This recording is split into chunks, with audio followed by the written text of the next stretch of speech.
Welcome. आस्वाद good टेस्टमध्ये आपले खूप खूप स्वागत आहे. आजपर्यंत तुम्ही भरपूर आळू वड्या खाल्ल्या असताल, पण बेसनच्याच खाल्ल्या असताल. पण आज मी तुम्हाला प्रथमच मूग डाळीच्या आळू वड्या कशा बनवायच्या आहे आणि परफेक्ट टेस्टच्या कशा बनवायच्या आहे ते तुम्हाला मी दाखवणार आहे. अप्रतिम आणि खुसखुशीत आणि टेस्टलाही भन्नाट अशी चव देणारे आहे. पाहू शकता, खूपच क्रिस्पी आणि पहा किती लेयर सुंदर आणि किती परफेक्ट सारण तुम्हाला डीप मध्ये दाखवणार आहे रेसिपी. तर चला मग रेसिपीला सुरुवात करूया. एक प्लेट घेतलेली आहे. ह्या प्लेट मध्ये पाहू शकता मूग डाळ मी घेत आहे. पालीची मूग डाळ घेत आहे. 1 कप ते 1.5 कप मी घेत आहे. स्वच्छ आता मी निवडणार आहे आणि ही डाळ मी 8 ते 10 तास पाण्यात भिजू घालणार आहे. अशा प्रकारे एका बाउल मध्ये घेत आहे मी आणि भरपूर असं पाणी घालून आपल्याला ही डाळ भिजू घालायची आहे. अशा प्रकारे पाणी टाकून मी 8 ते 10 तास प्लेट झाकून ही डाळ भिजू घालणार आहे. पाहू शकता 8 ते 10 तास झालेले आहेत. पाहू शकता आपली मूग डाळ कशी फुलली गेलेली आहे. आता आपण ह्याच्यातलं पाणी काढून घेऊया. पाहू शकता अशा प्रकारे आपल्याला कंप्लीट 10 मिनिटं डाळ ठेवायची आहे, जेणेकरून पूर्ण डाळीतलं पाणी नितळलं जाईल. आणि पाहू शकता किती सुंदर आणि किती मोठी झालेली आहे आपली मूग डाळ. ही डाळ आता आपल्याला नितळली आहे. थोडी थोडी करून छोट्याशा मिक्सरमध्ये आपल्याला बारीक करून घ्यायची आहे. अशा प्रकारे थोडी थोडी घेऊन मी 2 ते 3 स्टेपमध्ये बारीक करून घेते. पाहू शकता बारीक पेस्ट होत नाही तर आपल्याला अर्धा कप पाणी टाकायचं आहे. आपण ते डाळीतलं पाणी वास येऊ नये म्हणून काढलं होतं. आता आपल्याला हे फ्रेश पाणी टाकून दळून घ्यायचं आहे. तर पहा किती सुंदर आपलं परफेक्ट सारण झालेलं आहे. अशा प्रकारे बारीक, अतिशय बारीक अशी पेस्ट करून घ्यायची आहे. आता मी एक एक करून पूर्ण ही डाळ बारीक करून घेते. चाळणीतली एका बाउलमध्ये मी काढून घेते.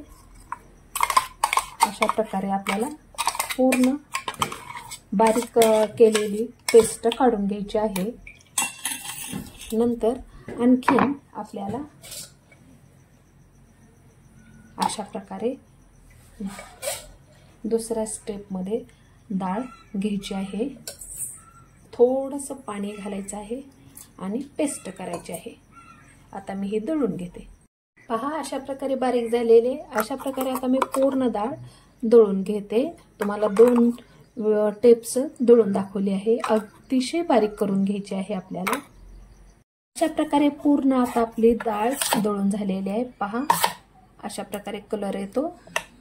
तर आता आपण ह्याच्यामध्ये थोडीशी हळद घालायची आहे. अर्धा चमचे जिरे घालायचे आहे. चवीनुसार मीठ घालायचं आहे. ओवा थोडासा हाताने मी चोळून घालत आहे. 1 चमचा घातला आहे. तिखट राहिलेलं आहे. कोणाला लाल तिखट आवडत असेल त्याने लाल तिखट वापरायचा. मी हिरव्या मिरच्या घालणार आहे. मी 5-6 हिरव्या मिरच्या घेतल्या आहेत. भरपूर असा लसूण घेतला आहे. 10-15 पाकळ्या. ह्याची बारीक पेस्ट करणार आहे. ही बारीक केलेली हिरव्या मिरचीची लसणाची पेस्ट आपल्याला ह्याच्यात घालायची आहे. अशा प्रकारे तुम्ही तुमच्या आवडीनुसार हिरवी किंवा लाल मिरची यूज करू शकता. शक्यतो हिरव्या मिरचीने टेस्ट अधिक वाढते.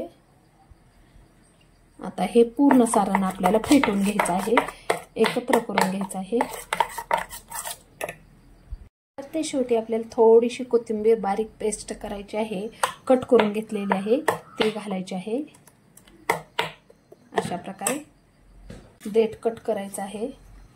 पाहू शकता अशा प्रकारे मी कट करून घेत आहे. त्याचे देठ कट करून घ्यायचं आहे. 2 पाण्याने स्वच्छ धुवून घ्यायचं आहे. पाहू शकता अशा प्रकारे आपलं मस्त असं आपण पान धुवून घेतलेलं आहे. जर तुमची शीर निघत असेल तर शीर काढून घ्यायची आहे. ही कवळं पान आहे, मी काढणार नाही. आणि ही आपली पेस्ट आता हळूहळू हाताने लावायची आहे किंवा चमच्याने लावू शकता तुम्ही. मस्त असं एकदम इझी पद्धतीने लावायचं आहे. खूप मस्त लागते. तुम्ही एकदा अशा पद्धतीनं आळूची वडी करून पहा. खूप टेस्टेड आहे. माझी आई अशाच पद्धतीनं करते. आता एक असं पान झाल्यानंतर आपल्याला नंतर दुसरं पान अशा पद्धतीनं ठेवायचं आहे. पाहू शकता.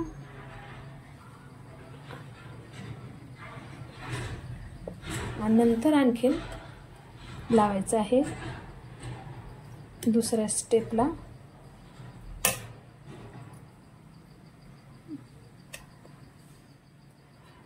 खूप कवळे पान आहे. आणि आता तर ह्या दिवसात चिमकल्याचे आळूचे पानं भरपूर येतात. पाहू शकता. दुसरं पान झालेलं आहे. आता मी तिसरं पान घालत आहे. अशा प्रकारे तिसरं पान. तुम्हाला जितके एकावर एक पानं घालायचे तितके तुम्ही घालू शकता, 5 पर्यंत. अशा प्रकारे आपल्याला करून घ्यायचं आहे. आता सरते शेवटी आपल्याला अशा प्रकारे गुंडाळून घ्यायचे आहे. पहा किती सुंदर व्यवस्थित झालं आहे. अशा प्रकारे आता पूर्ण गुंडाळून घ्यायचे आहेत. प्रत्येक रोल मी करून घेणार आहे. उरलेले रोल करून घेते मी. अशा प्रकारे आपण कढई पाणी उकळायला ठेवलेलं आहे आणि वरी पुरण चाळणी ठेवलेली आहे. त्यात आपल्याला अशा प्रकारे आपण जी सारण भरलेलं आहे त्या अशा प्रकारे वड्या ठेवायच्या आहेत. बघू शकता. अशा प्रकारे मी ठेवलं आहे. आता आपल्याला ह्याच्यावर प्लेट झाकायची आहे. 5 ते 7 मिनिटं ठेवायचं आहे आणि प्लेट अशा प्रकारे झाकून घ्यायची आहे, जेणेकरून पूर्ण आपली वडी वाफळली जाईल. पाहू शकता 5 मिनिटं झाले. अशा कंडिशनमध्ये आपली आळूची वडी झालेली आहे. आता आपल्याला ही वाफरली का पाहूया. आणखीन वाफरलेली नाही. आळूची वडी वाफरले आहेत. आता आपण काढून घेऊया. गॅस बंद करते आणि काढून घेते. अशा प्रकारे आपल्या आळू वड्या वाफरल्या आहेत आणि एका प्लेटमध्ये आपण थंड व्हायला ठेवल्या आहेत.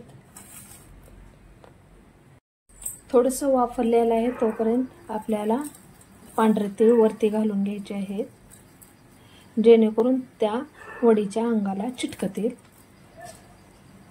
5 मिनिटं झाले आहेत. आपल्या अशा प्रकारे ठेवायचं आहे आणि तुम्हाला ज्या साईजमध्ये कट करायचे आहेत त्या साईजमध्ये कट करू शकता तुम्ही. अशा प्रकारे कट करून घ्यायचे आहेत. पाहू शकता किती मोठी सुंदर लेअर पडले आहेत आणि किती व्यवस्थित आपलं वाफरलं आहे. अशा प्रकारे पूर्ण आता मी कट करून घेत आहे तुमच्या समोर. पाहू शकता किती सुंदरचं वाफरलं आहे आणि किती मस्त लेअर झाले आहेत. पहा किती परफेक्ट झालेलं आहे. अशा प्रकारे आता मी पूर्ण कट करून घेते. आतापर्यंत तुम्ही केव्हाच अशा प्रकारची टेस्ट यूज केली नसाल किंवा खाल्ली नसाल किंवा टेस्ट केली नसाल. अशी टेस्ट आहे. पहा किती सुंदर लेअर पडले आहेत, किती सुंदर वाफरली आहे आणि किती सारण परफेक्ट आपलं झालेलं आहे. तर चला मग आता आपण तळून घेऊया. अशा प्रकारे मी पूर्ण कट करून घेतले आहेत. गॅस सुरू केलेला आहे. कढई ठेवलेली आहे. कढईत अगदी मोजकं मी तेल घातलेलं आहे, जास्त तेल घालायचं नाही. आणि एक एक करून पाहू शकता अशा प्रकारे गरम तेला आणि लो गॅसवर आपल्याला हे आपल्या वड्या तळून घ्यायच्या आहेत. पाहू शकता अशा प्रकारे एक एक टाकायचे आहेत.